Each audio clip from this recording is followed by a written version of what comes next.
हमारे भागीदारी उनके पीछे होते हैं, आज उनमें लट। राइट। मैं बहस कुछ और हो रही थी, डिबेट कहीं और पहुंच गई। मैं आ रहा हूँ, फैज साहब रह गए।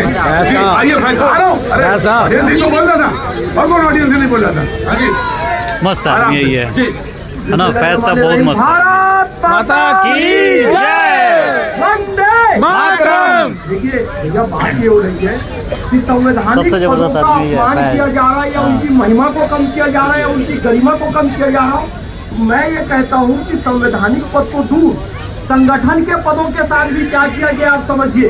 पहली बात तो ये, जब प्रधानमंत्री मनमोहन सिंह जी प्रधानमंत्री थे और संवैधानिक पद पे थे, तब उनकी शक्ति क्या थी आज भी वीडियो में देखा जा सकता है। और दूसरी बात, राष्ट्रपति प्रणब मुखर्जी जब राष्ट्रपति थे तो वो कितने कांग्रेस से संतुष्ट थे, इस बात से अंदाजा लगाया जा सकता है।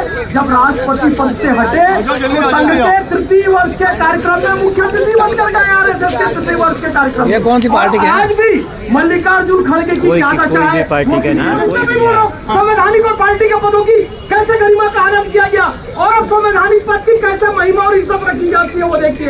अभी राष्ट्रपति द्रौपदी मुर्मू जी ने एमयू में 3 लोगों को कार्यकारिणी का सदस्य नियुक्त किया है। हमारे प्रोफेसर पंकज मित्तल साहब है, प्रोफेसर शाहिद अख्तर साहब है, प्रोफेसर गीता भट्ट साहब है। यह नियुक्ति किसने की?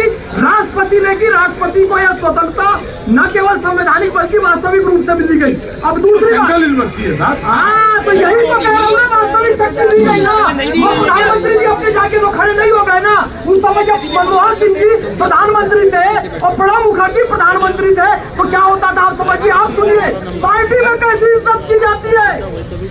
फिर क्षमा चाहूंगा, मल्लिकार्जुन खड़गे जी की स्थिति देखिए।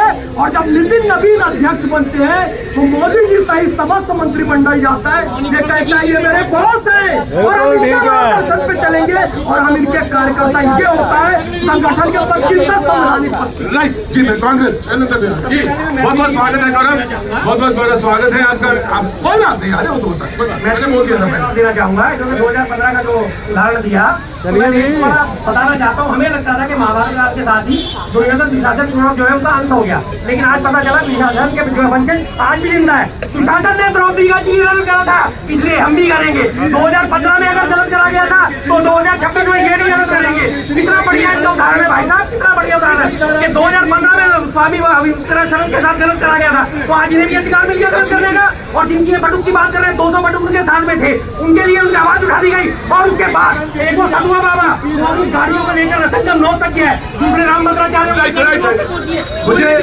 मुझे आज बहुत अच्छा लग रहा है कि सारे के सारे लोग सनातन प्रेमी हो गए। डिबेट पर नहीं थी, बजट पे थी, पुलिस पर में नहीं थी, ऐसा कहीं और थी। लेकिन ये मालूम है चुनाव होने हैं यूपी में, मुझे पता है, सब पता है जी। हमको याद आया कि 1998 में सीताराम केसरी जी का कैसे चीरहरण किया गया। कांग्रेस लोग आप भूलना नहीं, वो अध्यक्ष बैठे हुए थे अपने पार्टी कार्यालय में, उनको उठाया गया और बाथरूम में बंद कर दिया गया। और सोनिया गांधी जी ने आकर कुर्सी पे बैठ लिया और उनकी धोती खुल गई। वो था चीरहरण, ये कांग्रेस का चीरहरण है। देखिए प्रतीक जी, इन्होंने डिबेट बदलिए, डिबेट का मेरे टॉपिक पे आइए, नहीं तो मैं बता रहा हूँ। इन्होंने दुशासन, दुर्योधन और न जाने किस किसका नाम लिया, इसका मतलब 1966 में महाराज और हजारों भक्तों के ऊपर से गोलियां चलाई, वो दुशासन ये खड़े हैं।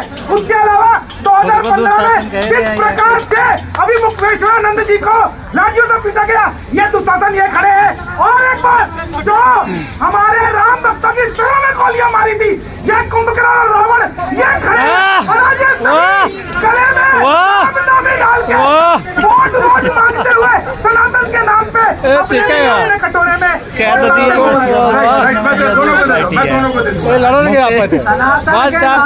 अच्छा ये बताओ, मुझे ये बताओ, डिबेट सनातन पे करनी है? नहीं, ये बताओ, मैं अगर डिबेट सनातन पे, मैं मुझे बता दो, मैं सनातन पे रहूंगा। हाँ तो यहाँ पे 90% बीजेपी वाले ही होंगे, तब सनातन पे होगा तो। लेकिन मैं तुमसे एक सवाल पूछता हूँ, आज कहाँ गया रोजगार वाले लड़के? आज कहाँ गई गरीबी? आज कहाँ गया वो तमाम युवा? सनातन ही आ जा रहा है। चलो सब डिबेट अब सनातन पे होगी, न तो कोई बेरोजगारी पे होगी, ना रोजगार पे होगी, ना तो युवा पे होगी, किसी भी नहीं, सिर्फ सनातन पे बहस होगी।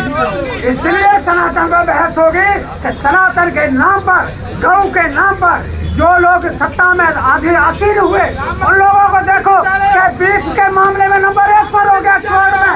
यही देश है क्या बीफ के नाम पर नंबर 1 हो गया। ये वही लोग हैं जो शंकराचार्य को काली नहीं बोल रहे हैं, और दूसरा मुख्यमंत्री कह रहा है कि वो शंकराचार्य जी भगवान उनको प्रणाम करते हैं। एक सरकार में दो